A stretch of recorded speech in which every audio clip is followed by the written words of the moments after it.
Οπότε ακούγουμε. Οπότε δεν είμαι ο συνάδελφός σας ο Χρήστος ο Μπουραντάς, έτσι, άρα είμαι Γιώργος εγώ. Λοιπόν, και ευχαριστώ και τον Γρηγόρη, τον Καραμάση και τον κύριο Φιλιππάτο, τον βλέπω εδώ για πρώτη φορά, για την πρόσκληση. Μεγάλη μου χαρά που βρίσκομαι εδώ μαζί σας.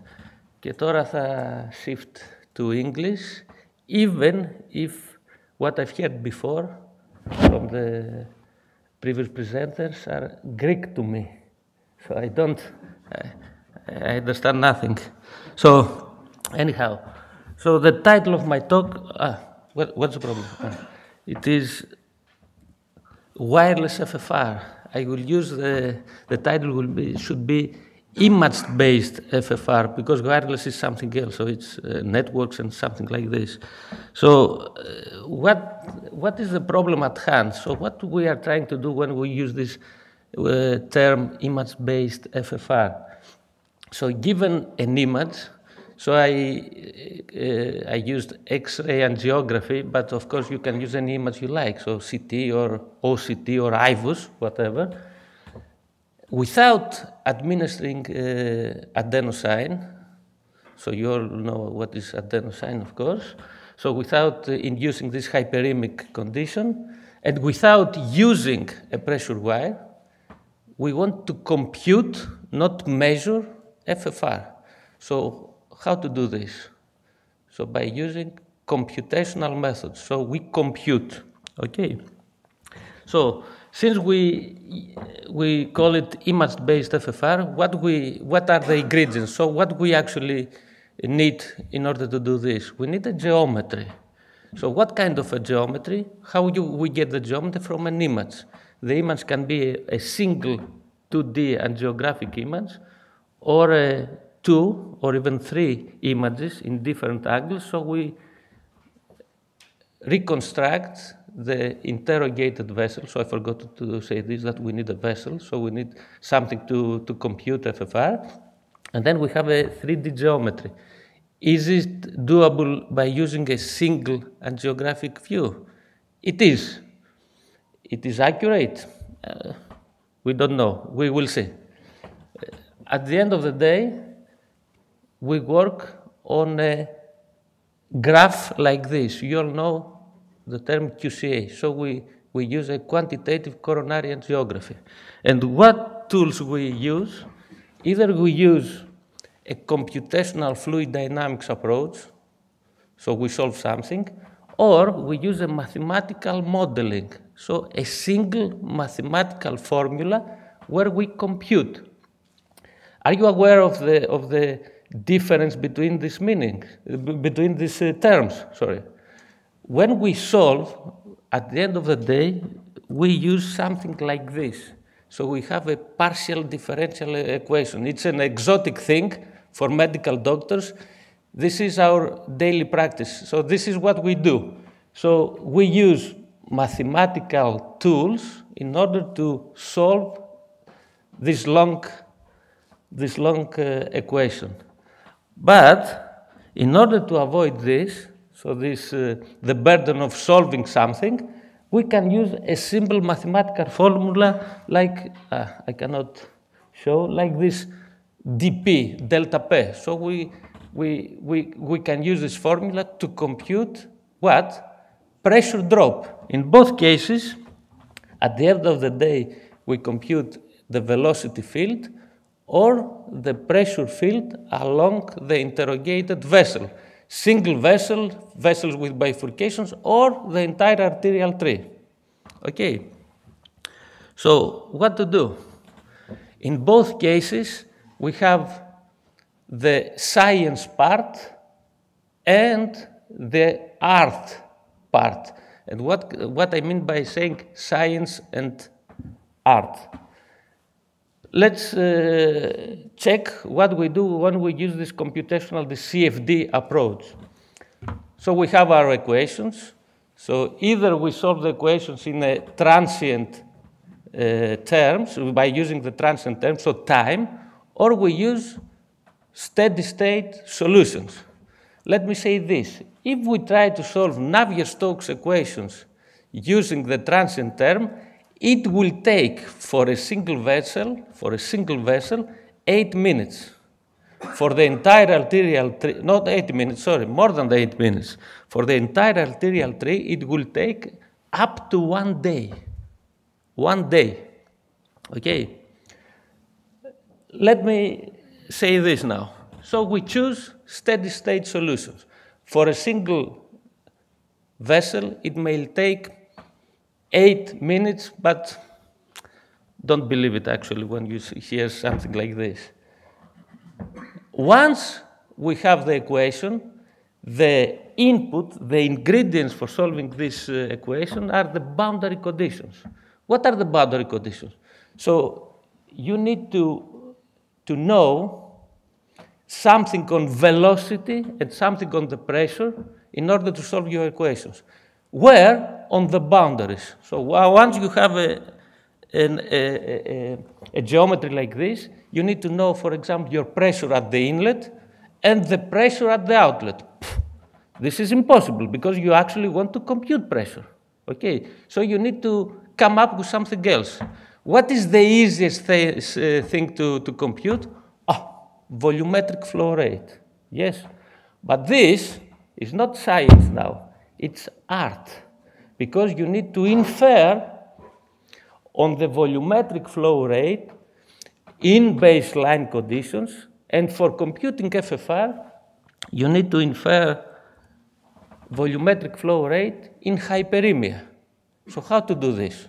Of course, they are models, but they are models and models. So all models have predictive capabilities, but some of them are less or more accurate. Okay.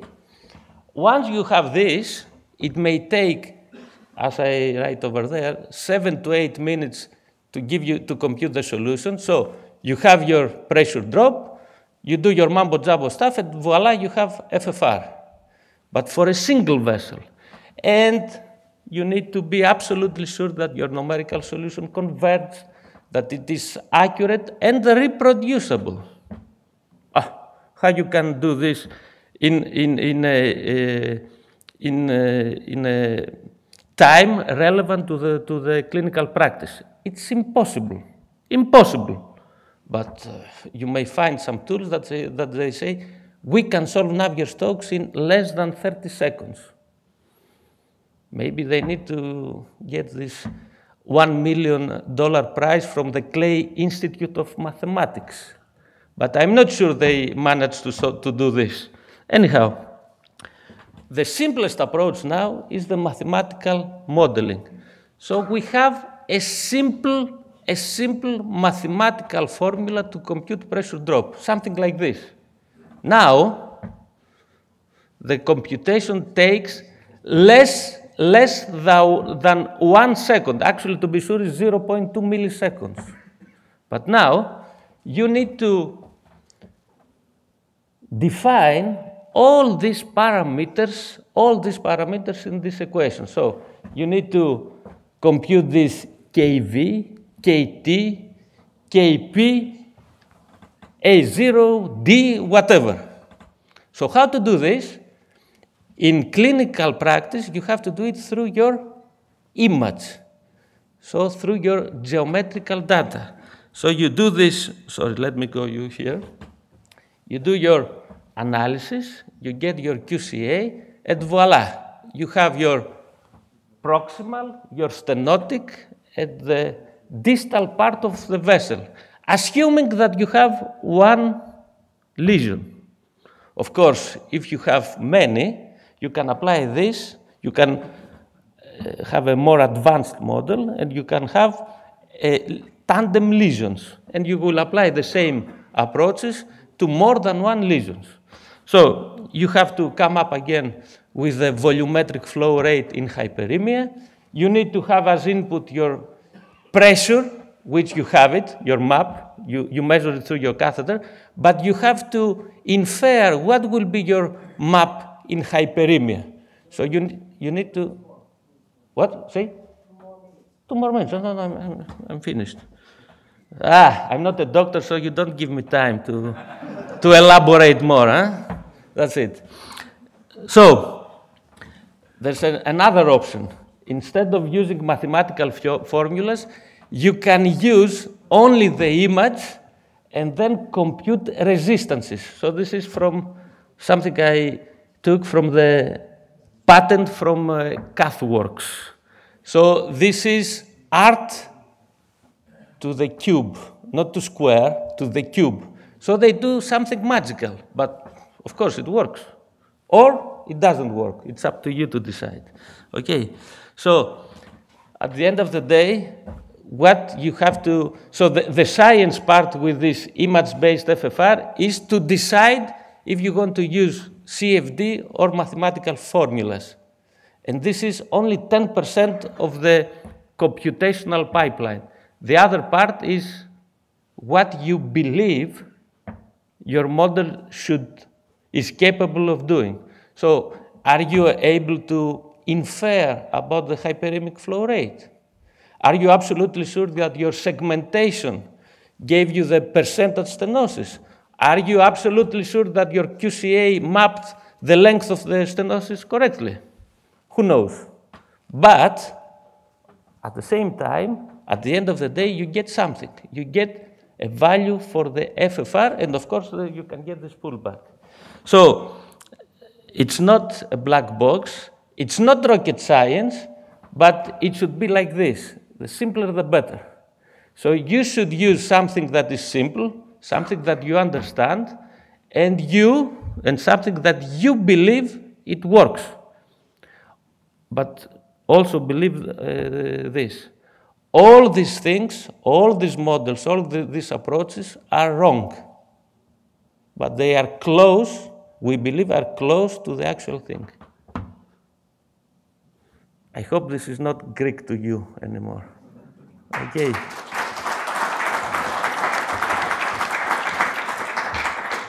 Yorgos, thank you very much. That was quite brainstorming for us. Brainstorming, exactly. And quite overwhelming, I would say, for most of the audience. You're an expert in biomedical engineer, and just to put in context what we have in clinical practice right now, we have the FFR-CT, which the prototype provided by HeartFlow is based on CFD.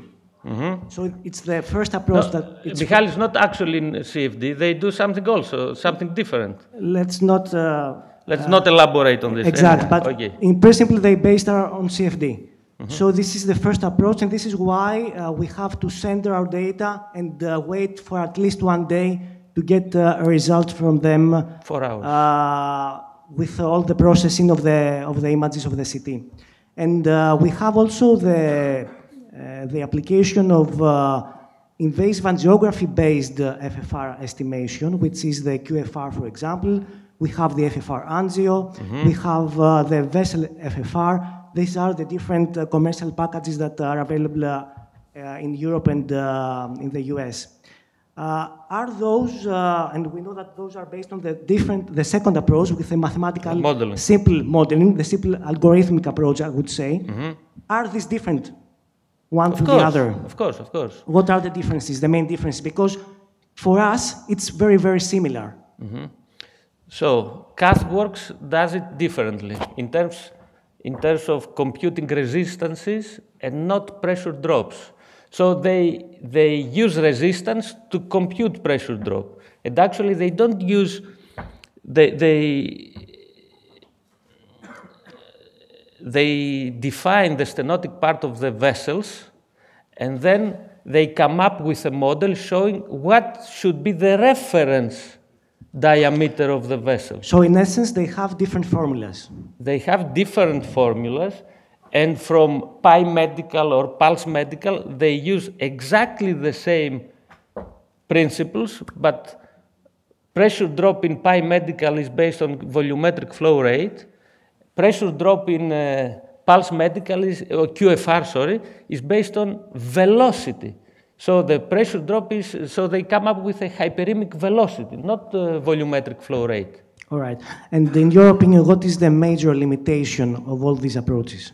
The major limitation... Just in one or two sentences. Their accuracy. The accuracy. And the computational time. So if it takes 3 minutes to compute a single vessel or 4 minutes for an arterial tree, but you need 2 or even 3 different angiographic views. So from 100 cases, 35%, so 35 of them cannot be analyzed by those software. We have a comment from Professor Philippatos. Thank you. Actually, I think I'm not an interventional cardiologist and I'm not a physicist, so this was something between Greek and Chinese. But I think that you did a great job, and it was extremely important for us to understand science behind what we use in everyday clinical practice. What it was not clear to me is what is the gold standard that you use to improve the first or the second method if you are not in continuous collaboration with a cath lab or in an animal model? So what is that you use in your all the practice? time we are in continuous collaboration. And what is the gold standard that you use to improve? The measurement, the wire measurement. So you believe that in the future, and I don't know, maybe with AI or something else, I understand that the first will become faster, you'll get the result faster, or this is not something? The result is faster, but it's not as accurate as we believe. Actually, we don't know. And personally, I don't like this AI.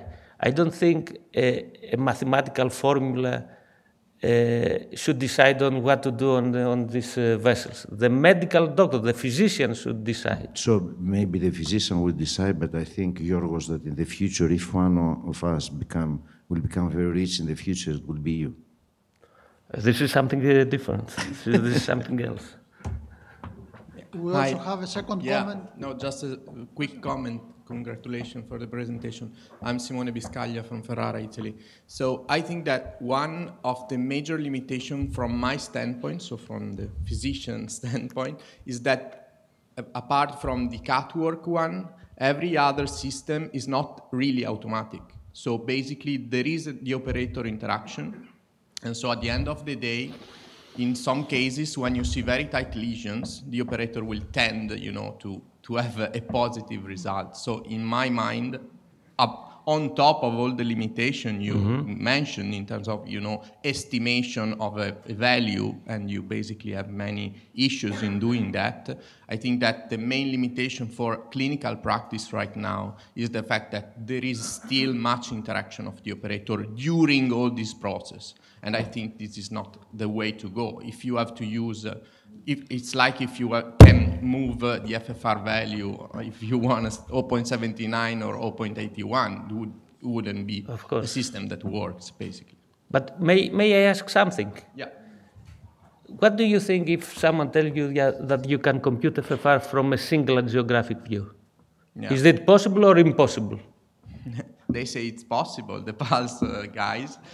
I think that it's when I use the Pulse system, that is the one reconstructed on one view, I tend to use the possibility, because you can do it also with 2 projections. So I always try to use the second one because it's more accurate, especially if you have eccentric lesions or if you have suboptimal angiography. That, for example, for angio-derived FFR, another huge limitation is the fact that in order to be able to try to compute FFR, you need very good angio. But eccentric or concentric lesions are not used in the formula. So it's a matter of perception. Yorgos, I'm sorry, just to be on time, Simone will show us a case later, and we'll have also a special presentation. We'll have a lot of time to discuss. Professor Skalidis, we want to do a final comment because we need to move to the next session. But there will be a dedicated session, a dedicated case. We'll see a case by Simone and Ferrari. We'll have more time to discuss about angio-derived FFR. Just to increase the confusion, the accuracy of FFR is based on stress echo. So you understand what about we are talking about. It is compared to stress echo.